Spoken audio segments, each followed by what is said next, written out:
I would first of all like to introduce you to my friend. I am not here alone. So I'm visually impaired. So this is my vision cane, and his name is Seymour. So I've got to put him up on the stage with me. So to be serious, have you ever felt like you didn't fit in? Have you ever been called a weirdo, a freak? If you haven't, maybe you know someone who has.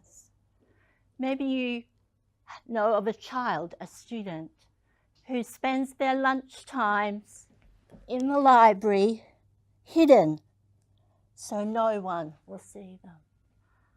Or maybe they walk around the school, hunched over, as invisible as they can be, so no one will pick on them or call them names. Well, what if I told you being a misfit, a weirdo, is a great thing? Yes. Well, why? Because weirdos can go on to do great things in life. They can go on to achieve amazing things, and they are remembered. Lady Gaga, Freddie Mercury, Stephen Hawking, all have gone on to be do amazing things, and we would probably call them weirdos or misfits. They shine in the darkness. So there's actually research which says that when we see someone who is very different and we have a, whoa, what is going on mode, well, maybe not quite that dramatic, but you get what I mean. Or there's a chemical release of dopamine in our brains, and our brain searches to see if that information is already in there. If it's not, that person gets put into our long-term memory, and so they stay there, so we remember them. So my story, I was born a freak, a weirdo. I was written about in the Australian Women's Weekly and called a grotesque deformity. Now you look at me and you go, why?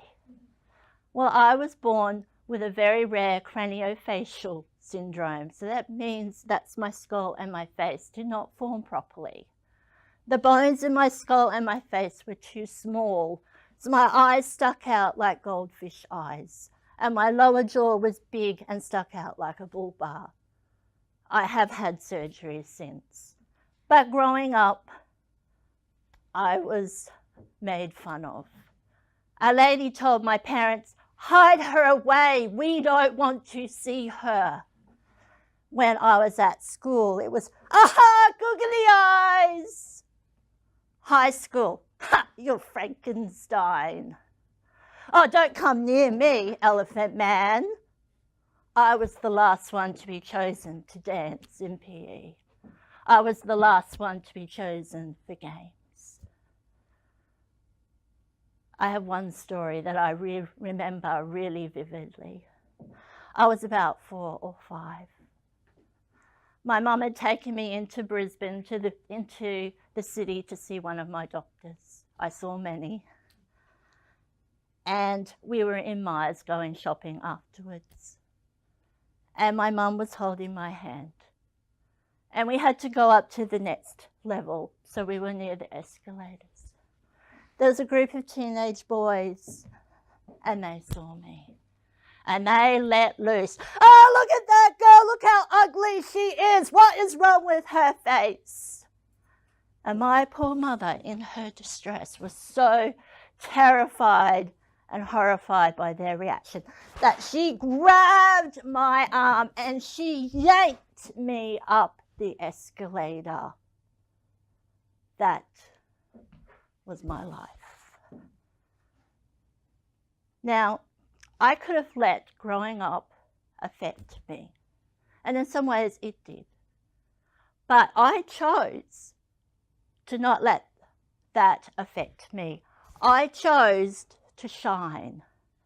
I had that inner determination that I had self-worth and I was loved. So I went on to university. I became a teacher. I taught for 25 years. I then left and I have written 5 children's books so far, more to come. Thank you. On difference, diversity and disability.